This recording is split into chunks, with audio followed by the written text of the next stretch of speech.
Hi everyone, and welcome to this special episode of The Healing Path.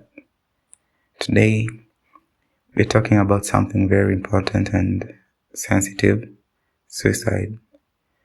Because September is Suicide Prevention Month, I want to use this space to really bring awareness, break stigma, and most importantly, remind everyone listening that you're not alone and help is always available. Before we dive in, I want to give a gentle trigger warning.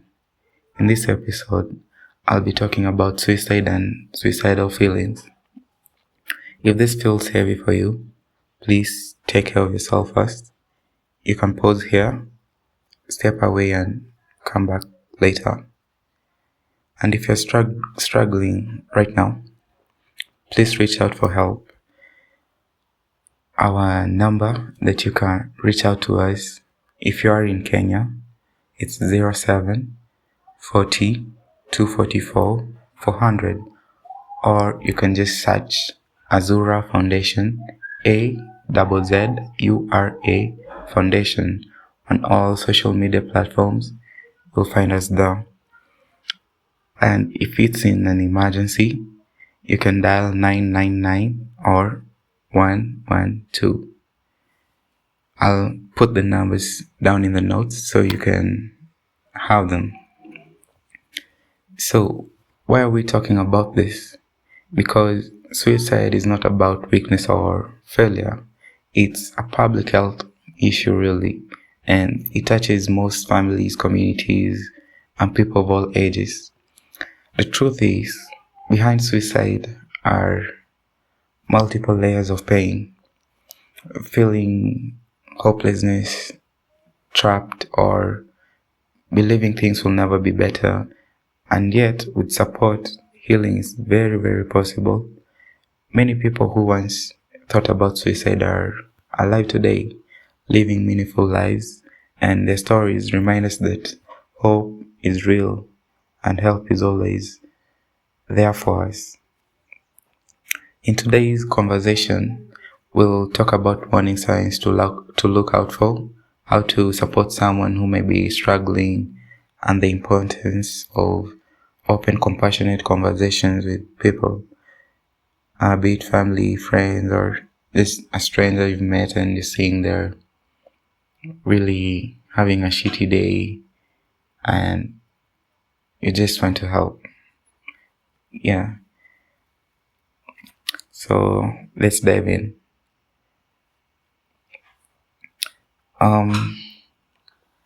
Suicide. When we talk about suicide, I want us to really understand what suicide is.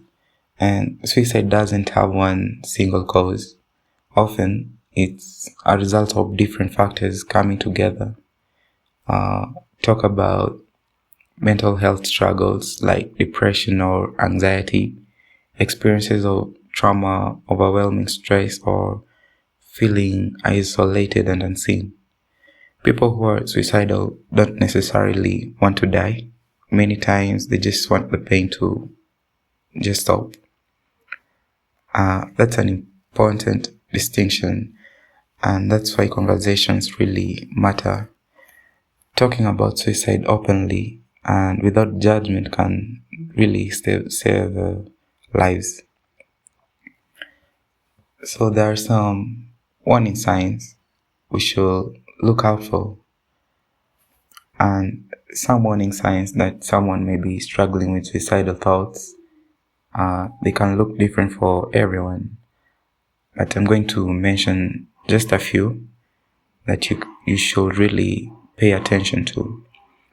One is talking about feelings of hopelessness, trapped, or they feel like a burden. Withdrawing from friends, family, or activities they once enjoyed. Okay, and sudden changes in mood, either deep sadness or even a sudden calm after being low. Giving away prized possessions or saying goodbye in unusual ways. You should also look out for that. And the final one is increased use of alcohol or drugs.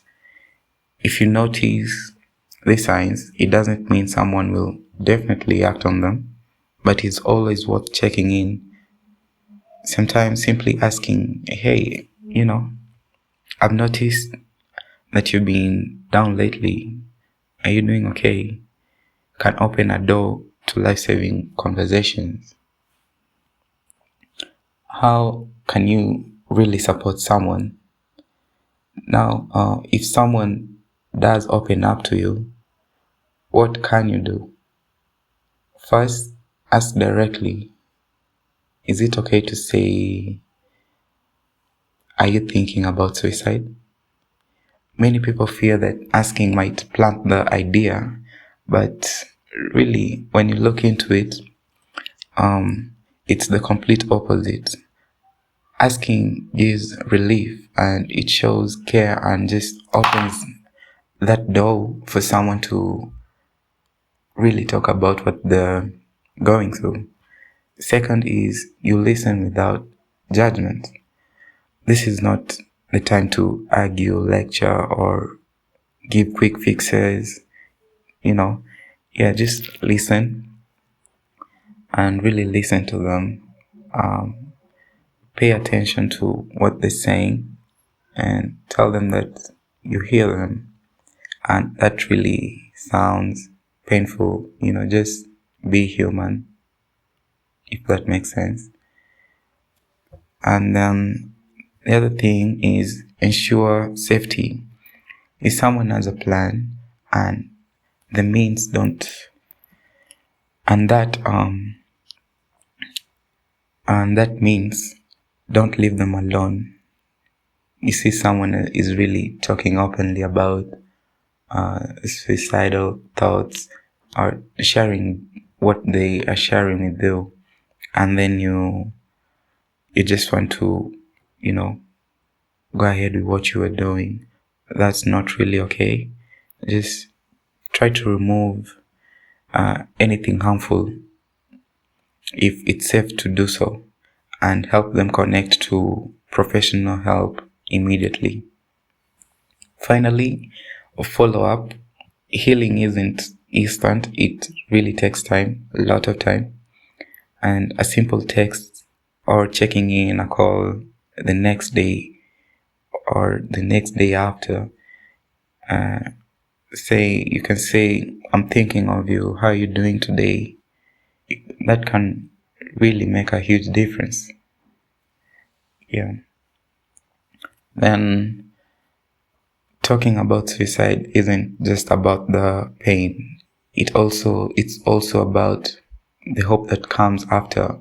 Many people who have faced suicidal thoughts describe finding light again through therapy sessions, medication, faith, support from family, friends, or simply one person who really cared to listen and tell them everything will be okay.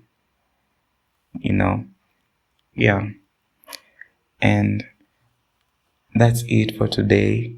As we wrap up today's episode, I want to remind you, if you're struggling with thoughts of suicide, please don't go through this alone. Reach out to us or a friend, a counselor, your therapist, and there's a lot of help out there. I've given our hotline for foundation. You can directly reach us any time of the day. Whenever things are really messy, just reach out to us. Yeah. And remember, your life has great value. You are not your pain. Healing is very possible, even if it feels far away from reality or right now. Thank you for listening to me today on this episode of ours on the healing path. If this message really touched you, I encourage you to share it with someone who may need to hear it. Together we can break the silence, spread awareness, and most importantly, keep hope alive. Take care of yourself and take care of each other. Until next time, stay safe. Stay well.